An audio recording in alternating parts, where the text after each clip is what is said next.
And welcome back to more Paper Mario.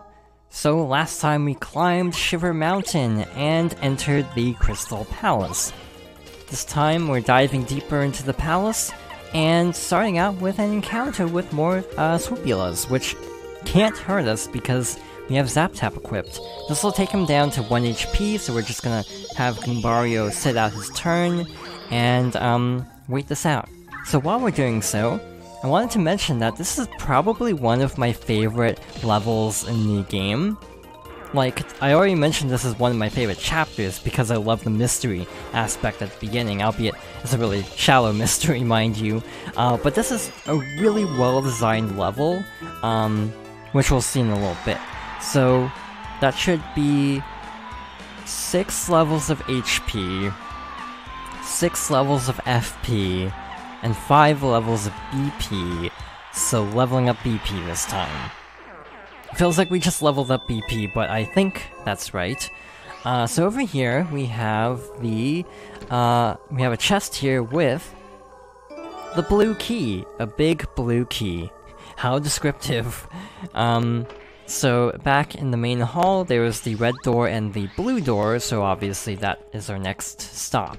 Also remember where this red X is, that will come in handy a bit later. So, through this door, we have more mirrors and a bombable wall, but there's a little bit of a secret in this room. You might notice that the other side of the mirror doesn't reflect. The mirror doesn't reflect that we blew up this wall. So when you enter this room and go back, you'll notice that there's definitely something weird going on. In this room, you'll notice in the center that there's no reflection, so this is actually a pathway. This is not a mirror, this is just glass. So that means at least we get double the coins, because there's that coin block here, and another coin block to match right over here.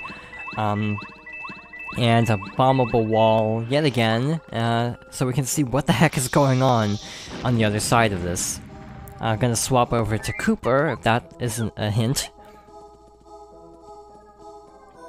Yikes, Mario's here. Whoa, we'd better beat him. And another encounter with some Duplighosts. So, again, Cooper is great for dealing with Duplighosts, I find. Perfect. I think, yeah, that one's just gonna attack. It's not that difficult of an attack timing, I find. It's a little weird, because at first it attacks really fast, which I feel like, it can kinda catch you off guard. Like here, it really dives at you with, a lot faster than, I think I would expect on a first playthrough. It's kind of a shame that Duplighosts don't really appear beyond this game, in any meaningful capacity beyond one Duplighost in Thousand Year Door. No! The real Mario's so strong! It occurred to me why, though? Because Super Paper Mario only has, the pixels and the main characters, so the amount of potential for Duplighosts is a lot smaller without a giant pool of party members to pull from. By the way, if you leave through here, you actually get a star piece. I did miss a star piece on Shiver Mountain. I'll try to remember to get it on the way out, after we finish this chapter. But continuing that thought, and after Super Paper Mario, of course, they stopped doing a partner system, by the way, a Super Shroom. So it makes sense to me why Duplighosts disappeared. It's just kind of a shame, because they're a cool idea, that don't really get utilized that much after this game. Bombette is not the best choice here. Actually, Bombette's not a bad choice, for a reason I'll try to demonstrate. If it'll transform, we can show this off. If it doesn't, then oh well. It is transforming, that's good. So, now that it's the Duplighosts' Bombette, let's try using Bomb on it. There we go. So yeah, the Bob-ombs tend to be weak to like explosive attacks, so using Bombette on the Duplighost that took Bombette's form is actually a viable strategy. So next up is Watt, because enemy on the ceiling, and Watt doesn't use any FP for her attacks that work well on airborne enemies, so it's just really good strategy there. I keep hoping for Merly, but I forgot that the spell wore off. I definitely need to remember to do that before we actually start Chapter 8. In here we have another Duplighost. Come on, he stopped right before the spin jump. So we have a red Magic Koopa. So I think Bombette is a good choice here. I like how the enemies are reflected on the floor too, and as you'll see in a moment, even things like star points should show up in the reflections. Like so, you can see it in the reflection, which again, I kind of suspect it's just like they're mirroring the lower, like they're mirroring the battle to the lower part. And just like putting a texture over it to look like it's a reflection. I don't think it's anything terribly fancy. Being a Nintendo 64 game, I don't know how much you could really do with that. I feel like reflections in games have gotten better over time and like more high-tech in how they handle them instead of just, yeah, like recreating the main environment just in the mirror. But I actually find it really fascinating thinking about how games that are very low-tech manage to pull off graphical effects like this. I find the N64 era holds up fairly inconsistently, with some games having a handful of really good effects. Like, I really like the entrance to Hazy Maze Cave in Super Mario 64. Just the way that whirlpool looks always looked really cool, and I'm not entirely sure how they pulled that off for a launch title on the N64. There's other games that are really technically impressive, like F-Zero, that run at 60 FPS, I'm pretty sure, one of the few. I actually did some testing, by the way, and this game is technically 30 FPS, except for the menu transition. Like, when you pause the game and the menu starts to pop up. I actually went through and, like, frame by frame, and discovered that the animation of the menu popping up is actually 60, but literally everything else I could find is 30, so this playthrough will be presented in 30 FPS, because that's a pretty minor part of the overall experience, and not, in my opinion, worth bumping up the frame rate just for that. So we have a ton of items, so might as well use a few of them. I feel like, yeah, this is one of the most involved dungeons in the entire game. I'm not even sure if I'd call this a dungeon. Like, what do you call a level, like a major level in a JRPG? I usually default to dungeon because Zelda, but I'm not sure if there would be a better term for that. It's like, I think of like Chrono Trigger, where like, you know, you have like a castle. It's like, does that count as a dungeon in the traditional sense? Either way, yeah, I really like the Crystal Palace aesthetically. Again, a lot of the modeling of the backgrounds aren't great, like the textures are very low res, but it really does push the hardware, I think. Here we have the P down, D up badge. Decreases attack power by 1, increases defense power by 1, so it's a trade-off. I usually don't use badges like that, because I'm used to the default stats, and thus trying to mess with that just kinda trips me up, I find.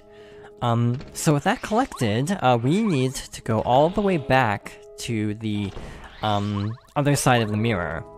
Mirror in air quotes.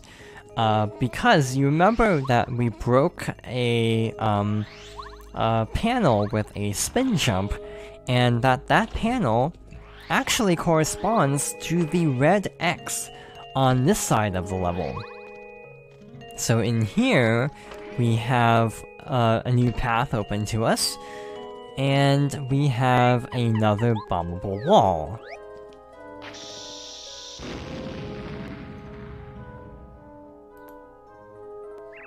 What? Who are all of you? You're all trying to look like me. Mario, don't tell me you can't tell which one is the real Bombette. You can tell, right? Hey, I heard that. You're spreading lies, you imposter. I'm the real Bombette. Oh no. Mario, look carefully at me and you'll know. I'm the real Bombette. It can only be me. These others are all liars. I'm the one! Mario, me! Don't fall for these tricks. I'll blow you up if you do. I'm the real Bombette. Please, trust your eyes and look at me. I'm not lying. No, I can't bear this. Mario, smash the imposters with your hammer. All of you pretending to be me. I can't take it another second. Oh, that's a nice idea. That'll clear all this up. Yes, good idea. I just hate imposters. Mario, I'm the real Bombette, so don't you dare hit me. So you... No, I should have worked harder on my Bombette disguise. I won't forget this. You? What? Why did you hit me? Blast, you found me. What's wrong with my disguise? You? Oh, you must be very smart to figure out I was an imposter. Curses, I thought we were doing a great job of confusing you. I'll be back. And finally, you. Oh, somehow you managed to see through my disguise. Darn it, I thought I was doing so well. If you'd hit me with the hammer, Mario, I was going to bomb you the next time you napped. But you didn't. I'm so happy that you knew I was the real Bombette. I feel like these little sections are more designed for humor than actual challenge. But there's the red key, a big red key. I do like how the first one I felt like was more convincing, because the two Coopers I feel like... Or the first Cooper was trying at least to imitate Cooper until they called Mario a moron. Like, these Bombette impersonations were like really off, like to a comical degree. Which again, I appreciate the comedic value even though, you know, it doesn't really present a challenge at all. Alright, so we have another branch here. Not even hiding it this time. Two doors, one up and one down. So here we have a Clubba. Who are you? The great and honorable Crystal King said that I can't let anyone pass. You're up to no good, I'm going to have to hurt you. Alright, so we have a Clubba and a new type of Magikoopa. The Grey Magikoopa. This is a Grey Magikoopa. He's one of the magicians in the Koopa clan. Those grey robes aren't very flashy, but they're kind of cool. Max HP 11, attack power 3, defense power 0. You can use magic to make his companions transparent. We can't attack enemies that are transparent. Let's try to beat them before that becomes an issue. What do you say? These are probably my least favorite kind of Magikoopa. So let's see how much that does. 10 damage. Definitely good to keep that in mind. Sadly it wasn't enough to defeat it in one turn, meaning... yeah, we have to deal with this now. So this room is cool. And, the gimmick should become apparent, pun intended, shortly. Once we get through this fight. I hope it wears off this turn, because otherwise I can't do anything. Also, Air Raid works, like other moves that remove enemies from battle, I'm pretty sure, where it will... no, Airlift, I mean. Where it will carry the enemy away, however, the downside is you don't get star points. There we go, now we can actually attack. I'm really bad at this dodge timing. I thought I was pretty good at it based on, Tubba Blubba's castle. Like, I thought I was doing pretty good there, but I guess not. Or maybe because it's been like a while since we fought Clubbas. I think I actually botched that command because I never used Parakarry in battle either. In any case, that's one down, and then the statue on the other side of the mirror goes away. I won't let you. I won't, and I won't, and I won't. You can't. You'll have to go through me if you want to get past. That is an intimidating lineup of enemies, so I'm not gonna hold back during this fight. We're gonna use Power Bomb. By the way, Power Bomb is only good against ground-based enemies. The 4th level attack is good on all enemies, if I'm remembering right. By the way, I'm doing this for the sake of speed. I would possibly recommend holding on to Thunder Rages for an upcoming battle, but I have another strategy in mind, so it should be okay. And one more. Hey, didn't you hear me? I said I'm not budging, you got that? Do you have any idea how mad the Crystal King will get if I let you pass here? I don't want him mad at me, so I have to teach you a lesson. That is, yet again, a lot of enemies. So yeah, this is all enemies on the ground, this is all enemies, period. Again, the Bob-Omb type enemies are some of my favorite, not enemies, partners are some of my favorites. Even going into Thousand Year Door with Admiral Bobbery, on a character level, also Bobbery is like top 3 partners in that game, if you ask me. Yeah, Vivian, Bobbery, and 3rd place for partner, I'd have to think about more, but those 2 are the automatic shoo-ins for like top 3 in my mind. In this game, yeah, I feel like the personalities don't shine as much because a lot of times the partners don't speak up a whole lot, which is kind of a shame. Also, by the way, I'm curious what happens if we go through here. Doesn't seem like anything. Oh well, moving on. By the way, now that we've defeated the, Duplighosts, we don't get a reflection in general, I'm pretty sure. Like, the entire time, this was not a mirror. This was just like a window. And again, I find that really cool, actually. So we have this room here, gonna bomb the wall. Because there was a door on the other side, it seemed like, okay, there's probably something hiding here. And here, we have a little bit of a switch puzzle. So flip that around, like so, and over here. I want to check this side first. That's a lot of enemies either way. So we have a treasure chest on that side, so actually we do want to do this first. So yes, Bombette is probably one of the best partners for this chapter, and Cooper. You can't do hold shell moves, so you actually have to use Bombette. You know, in, Thousand Year Door, you have a bit of flexibility. You could use Cooper for a lot of puzzles as well. I am also eating through FP way too fast. I would recommend, maybe not going so crazy with, special attacks and just healing more, but I'm trying to conserve healing items as much as possible. So yeah, not necessarily the best strategy, admittedly. But we'll try to see if we can make this work. If nothing else, we can always just use another, Starstorm. How many star points do we have? 53, that's not actually that good. That's actually really bad. I think we'll be fine, but again, I need to start being more careful and actually conserving resources more than I'm actually doing. Finish this off here, and I think, yeah, we're gonna wrap things up here pretty soon. And with that fight out of the way, yeah, we're gonna continue this next time. That's a lot of items. So, thank you for watching, and I hope you'll join me next time for more Paper Mario.